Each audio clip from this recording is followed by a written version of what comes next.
He never wanted to be bound, but one reckless bite from a powerful alpha chained his body to a fate he swore he'd reject.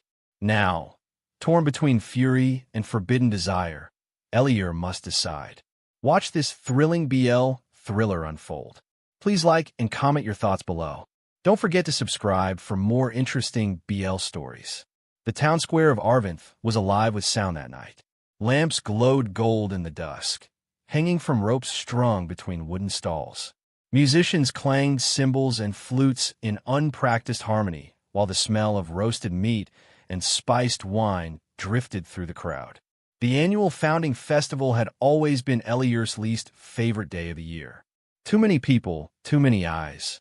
But he'd come anyway, not for the music, nor the food, nor the dancing, but because his younger sister begged him to. And Eliur never could deny her. He kept to the edges, his hood pulled up, trying to look unremarkable. Omegas weren't rare in Arvinth, but an unmarked Omega his age was. Most had long since given in to the inevitability of an alpha's claim. Families encouraged it, society expected it, instincts craved it. But Eliur had resisted. He wore his freedom-like armor, even if it meant he often walked alone. Tonight, though, his armor felt too thin. Everywhere he turned, couples danced, Alpha and Omega, bonded pairs whose scents intertwined like braided threads. The mark at the side of their necks glowed faintly in the lantern light, a physical brand of possession and belonging. Eliur's throat ached at the sight. He hated the pull in his chest. He hated the voice that whispered, "Wouldn't it be easier? Wouldn't it be warmer to belong?" He pushed the thought aside and slipped deeper into the crowd. The clash began by accident. He was heading toward the wine stall when a shoulder collided with his. Not a gentle brush, hard jarring. His hood slipped, revealing pale skin, sharp cheekbones, and the faint sheen of nervous sweat. "Watch where you're going," Eliur muttered, tugging the hood back into place. The man he'd collided with turned eye-sharp as a wolf's. Tall, broad-shouldered, carrying the kind of presence that made the air heavier. His scent hit Eliur like smoke and cedarwood, threaded with dominance, so potent it stole the breath from his lungs. An alpha, not just any alpha. Ronan Vale. Everyone in Arvinth knew him. Reckless, brash, the son of a wealthy merchant family that thrived on deals sealed in blood and instinct.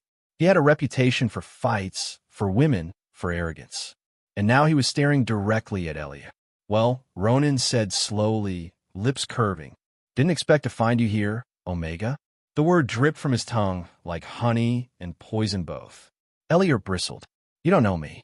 "Oh, but I do," Ronan replied, stepping closer. His voice drop-pitched, low, so only Eliur could hear. The unmarked Omega, walking around like prey, tempting every alpha's instincts. Dangerous thing to do in a crowd this thick.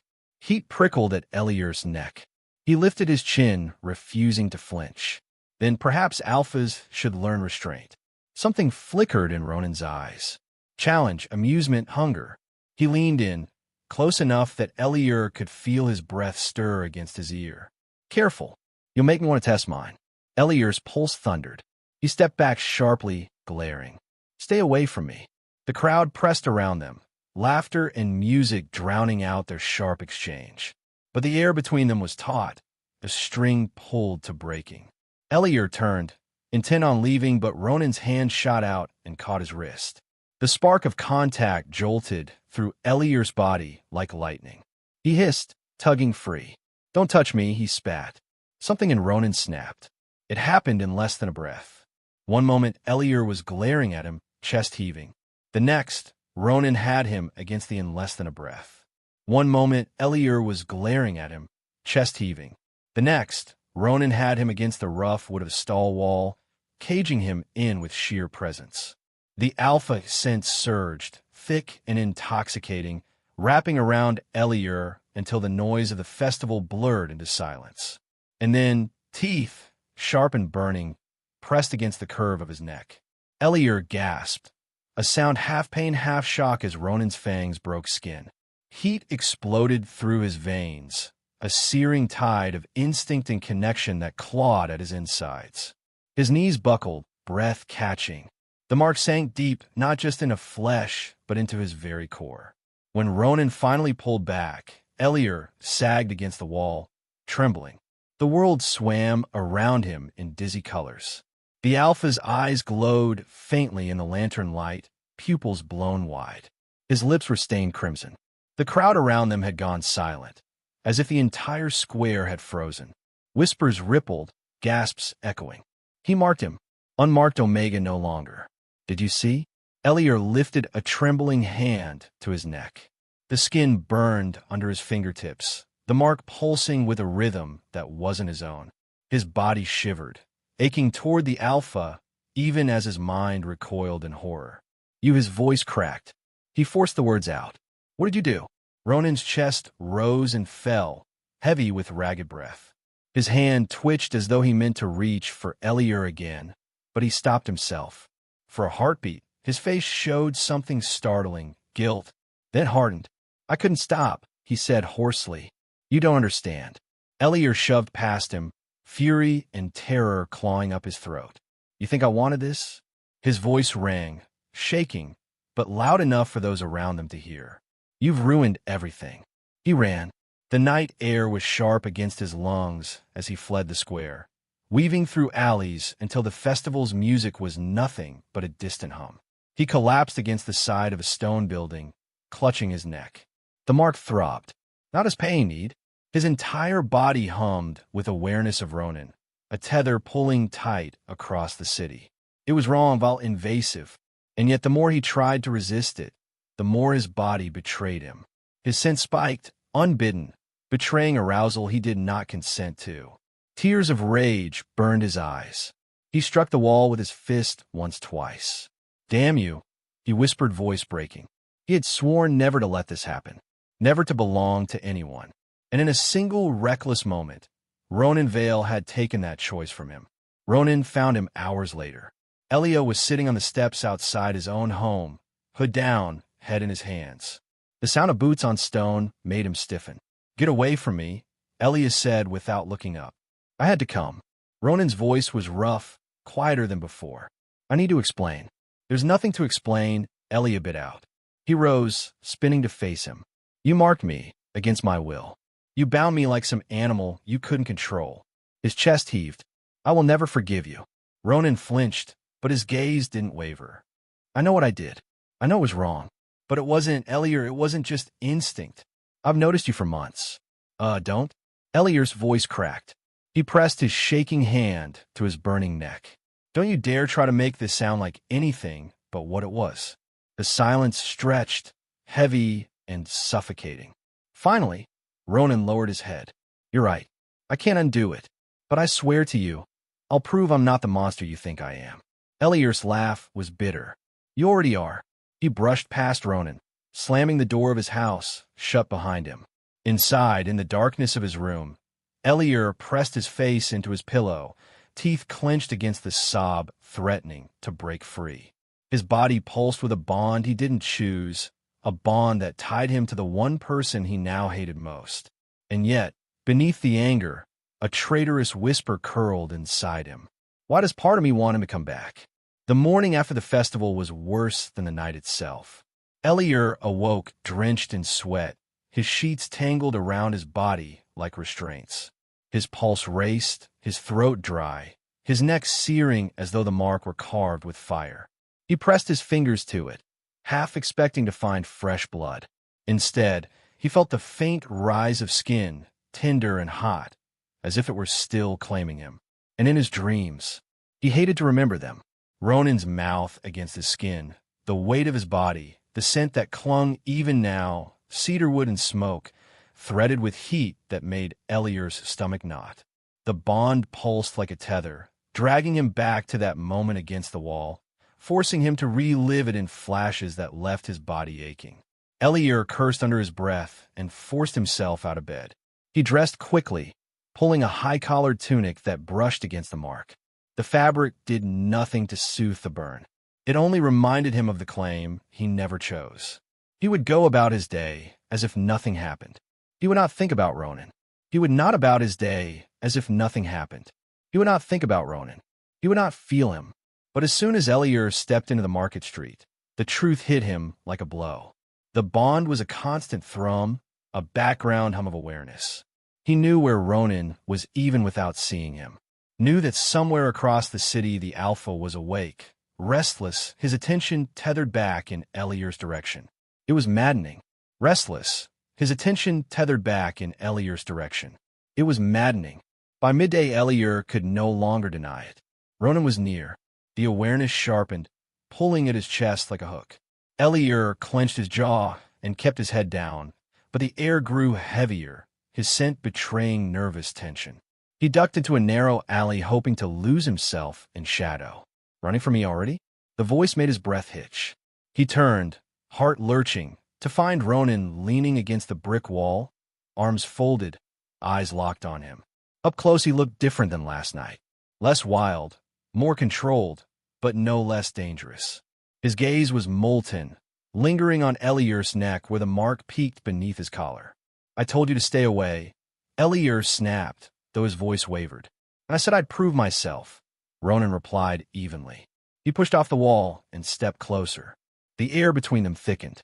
Every inch he closed, making Eliur's pulse stumble. Eliur backed up until his shoulders brushed cold stone. His breath came quick, shallow. He hated how his body reacted to tremor and his legs the shiver that ran down his spine when Ronan's scent flooded the space. Don't, Eliur whispered, pressing a hand against Ronan's chest. When he drew too close, his palm tingled against the solid heat beneath. Don't come near me. Ronan didn't push forward, but he didn't step back either. He stood there, towering, restrained, as though battling the instinct to touch. His voice dropped low. You feel it too, don't you? Eliur's fingers curled against his chest before he yanked them away as if burned. That's the bond, he hissed. It means nothing. Ronan's jaw clenched, a muscle ticking. It means everything. For a moment, silence pressed around them, heavy and trembling. Ronan lifted a hand, slow and careful, until his knuckles brushed Eliur's jaw. The touch was feather-light, yet it sent a shiver rippling down Eliur's spine. His breath hitched. His body leaned in without his consent. He caught himself just in time, shoving Ronan's hand away. You think you could trap me with this? Eliur's voice cracked, anger and fear warring. You'll never own me. Ronan's eyes darkened, but he stepped back at last, dragging a hand through his hair. I don't want to own you, he said quietly. I want you to see me. The days that followed were torture. No matter how Eliur tried, he couldn't escape Ronan. The Alpha seemed to appear everywhere. At the market, near the riverbank, at the library steps. He never forced contact again, but his presence was suffocating. And worse, the bond made Eliur's body betray him. When Ronan was near, Eliur's scent flared uncontrollably. His skin flushed, his heartbeat thundered. He would cross his arms to hide the shiver, dig nails into his palms to keep from trembling, but it was useless. His body wanted. One evening while carrying water from the well, Eliur stumbled. The bucket tipped, water splashing across the ground. Strong hands caught his elbow before he fell. Ronan. Their eyes met and time stopped.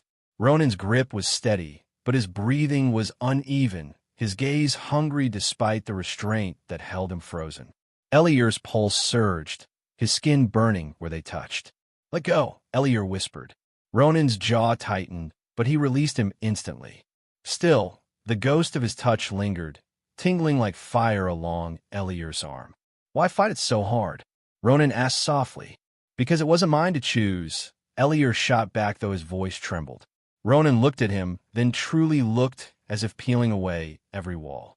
For a second, Eliur thought he saw pain in those golden eyes, loneliness, guilt, yearning. And that hurt more than anger. The tension only grew sharper. Nights became unbearable.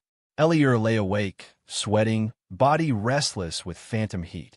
He dreamed of Ronan's hands, Ronan's mouth, the mark blazing whenever he tried to suppress it. Some mornings he woke with tears on his cheeks from fury at himself, because part of him craved what he hated.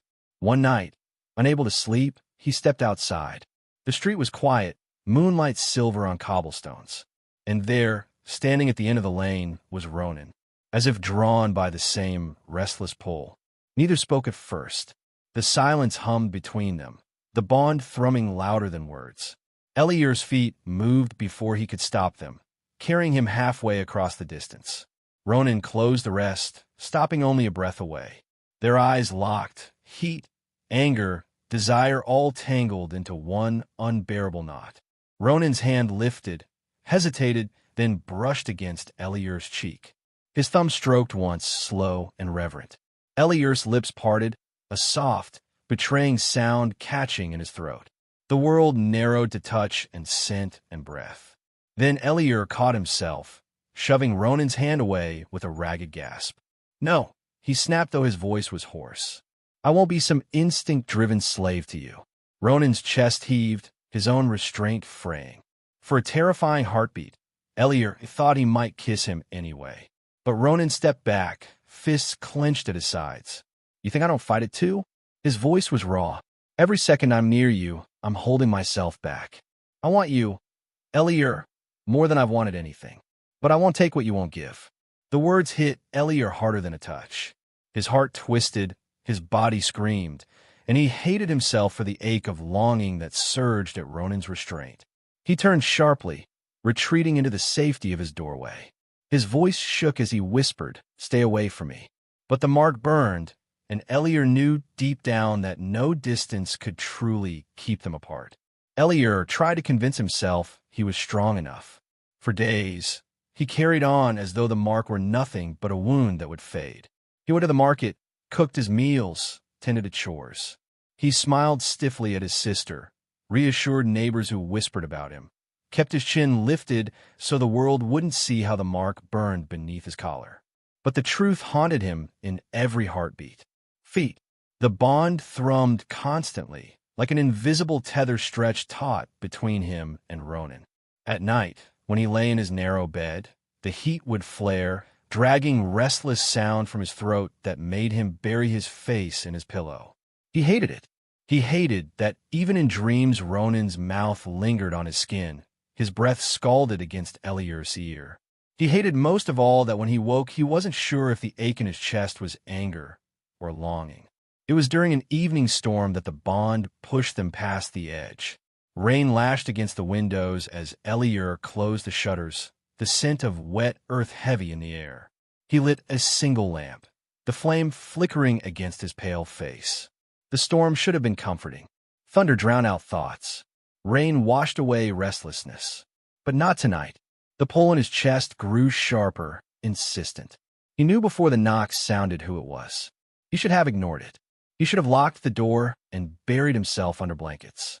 Instead, Eliur's feet carried him forward, fingers trembling as they unlatched the wooden bolt. Ronan stood there, drenched, his dark hair plastered to his forehead, water dripping down the line of his jaw. His shirt clung to his body, outlining the strength beneath. His eyes, even in the storm, burned with an intensity that made Eliur's stomach knot. "Eliur," he said softly as though the name itself was fragile. Eliur swallowed hard, gripping the doorframe. "I told you to stay away. I tried." Ronan's voice was hoarse, raw as the storm. "I can't." Eliur should have slammed the door, but instead he stepped aside. Ronan entered, water pooling on the floor where he stood. The tiny room suddenly felt too small, the air too thick. Eliur kept his arms folded tight across his chest, as though that could shield him from the way Ronan's gaze devoured him. "You're soaked," Eliur muttered, voice too thin. "You'll catch." He stopped himself, biting the words back. Why should he care? But Ronan had heard the slip. His lips curved faintly, though his eyes remained troubled. "So you do worry." Eliur's jaw tightened. "Don't twist my words." Ronan stepped closer, slow, careful, as though approaching a frightened animal. The bond thrummed louder, each step magnifying the heat coursing through Eliur's veins. His back brushed the edge of the table before he realized he'd been retreating. "Stop," Eliur whispered, though his voice lacked bite.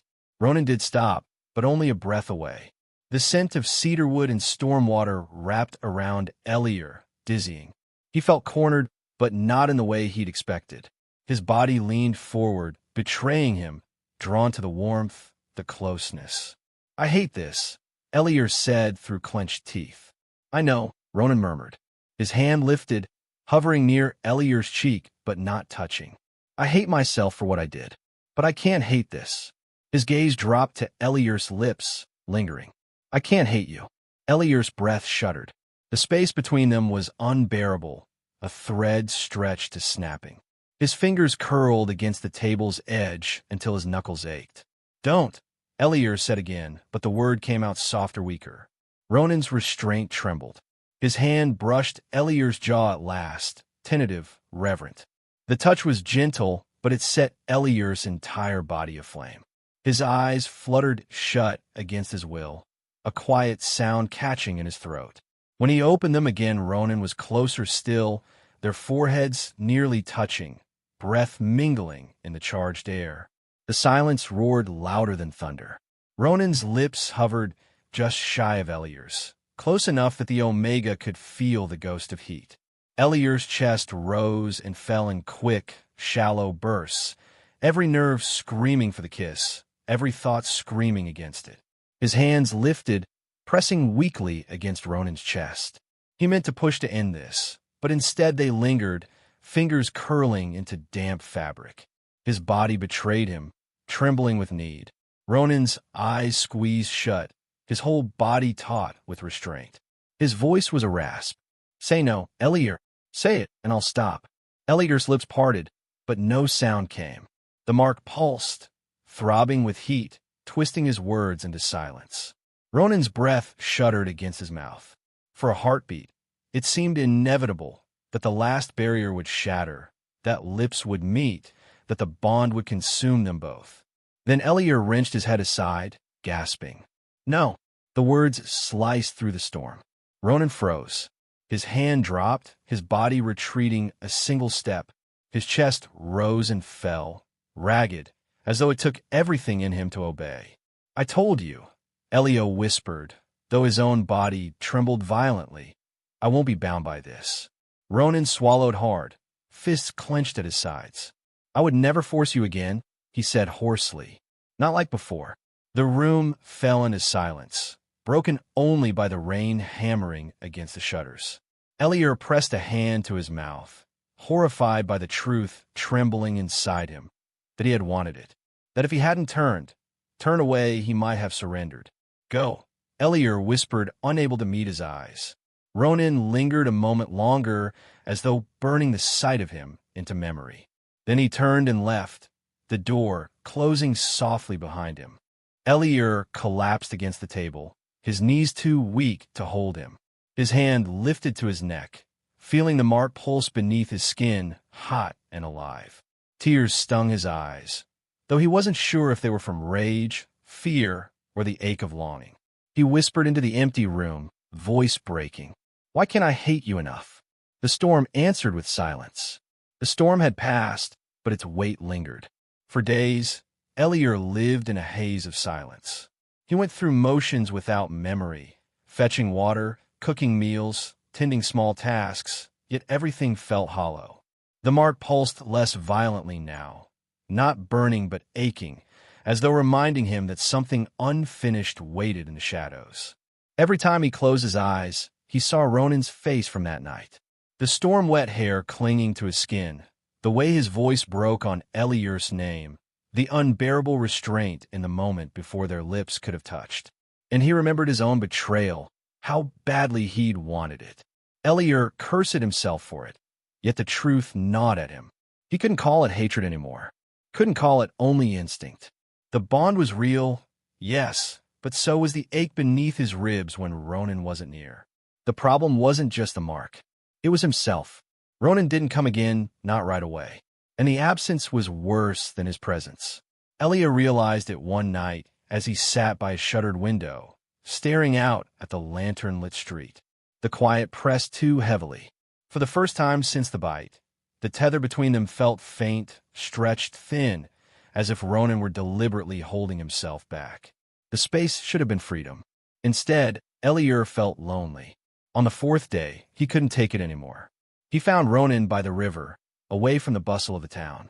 The Alpha sat on a boulder near the water's edge, shirt sleeves rolled, forearms braced against his knees, staring at the rushing current with a frown carved into his face. He looked exhausted, Not physically, no, his body was still strong, his presence still sharp, but there was a hollow cast to his eyes, a weight that hadn't been there before. When Eliur approached, Ronan startled, then quickly masked it. "You shouldn't be here," he said quietly. "Neither should you," Eliur countered. His throat tightened, but he pressed on. "But I came anyway." Ronan's jaw flexed. He turned back to the river. "I promised myself I'd stay away. That if you wanted nothing to do with me, I'd respect it." His voice cracked. "It's the only way I know how to atone." The words pierced something deep inside Eliur. He stepped closer, arms folding against his chest, though his voice was softer than he intended. "Do you regret it?" Ronan looked at him, then truly looked. His golden eyes burned with so many things. Shame, hunger, longing, desperation. "Every day," he whispered, "I regret taking your choice. But I don't regret that it was you." Eliur's breath caught. His chest ached with the weight of it, the sincerity in his voice, the way Ronan's hands trembled where they rested on his knees. Silence stretched, filled only by the rush of the river. Eliur sank onto the rock beside him, close enough to feel the warmth radiating from his body. He stared at the water, not trusting himself to look at Ronan's face. "I try to hate you," Eliur admitted at last. The confession tasted bitter and sweet all at once. "I wanted to. I told myself the bond was nothing but instinct, that every feeling was false." But he swallowed hard, his voice dropping. "If that were true, why does it hurt more when you're gone?" Ronan's breath hitched. His hand twitched as if he longed to reach for Eliur, but he didn't. He only whispered hoarse and fragile, "Say that again." Eliur turned to him, then eyes blazing with conflict with trembling honesty. "I don't want to be bound against my will. But I don't want to be without you either." The Alpha's control shattered in that moment. He surged forward, but still, stopped short, foreheads pressing together, breath ragged. His hands hovered uselessly in the air, as though terrified of scaring Eliur away. "Tell me to stop," Ronan rasped. "Tell me, and I swear I'll never touch you again." Eliur's chest rose and fell. His hands lifted slowly, deliberately, until they settled against Ronan's chest, feeling the wild thrum of his heart beneath. For the first time, he didn't push him away. "I don't want you to stop," Eliur whispered. Ronan groaned, the sound torn from deep within, and finally, his arms closed around Eliur, pulling him close. The embrace wasn't rough, wasn't desperate. It was careful, reverent, as though Ronan were cradling something fragile. Eliur melted against him, shuddering as warmth enveloped him. The bond flared, not as fire but as light, flooding through him with startling gentleness. It wasn't like the first time, violent and invasive. This was different, softer, chosen. Ronan buried his face in Eliur's shoulder, voice muffled. "You don't know how long I've wanted this. To hold you, not because instinct demanded it, but because you let me." Eliur's throat burned with unshed tears. He tilted his head slightly, exposing the curve of his neck where the mark throbbed faintly. Ronan's breath stuttered against the scarred skin, but he didn't bite, didn't even press his mouth there. Instead, he whispered, "Not unless you ask." Eliur's hand rose, trembling to cup Ronan's jaw. Their eyes met, one last fragile moment of hesitation, and then Eliur leaned in, closing the distance between them. The kiss was tentative at first, uncertain, a brush of lips that lingered with unspoken words. But when Ronan's hands tightened gently on his waist, when Eliur didn't pull away, it deepened, slow, aching, filled with the weight of everything they denied. Heat coiled low in Eliur's stomach, but it wasn't overwhelming this time. It wasn't a fire consuming him. It was warmth, spreading, filling, grounding. For the first time, the bond didn't feel like chains. Felt like home. Later, when they pulled apart, both breathless, Eliur rested his forehead against Ronan's. His lips tingled, his body trembled, but his heart felt strangely calm. This time, he whispered it was my choice. Ronan's answering smile was small, almost disbelieving, but it lit his entire face. He pressed a soft kiss to Eliur's temple, lingering. "Then I'll never take that from you again." The river roared around them, carrying the last fragments of storm away. and Eliur closed his eyes, finally allowing himself to lean fully into the arms that held him, not as a prisoner of instinct, but as a partner in something deeper.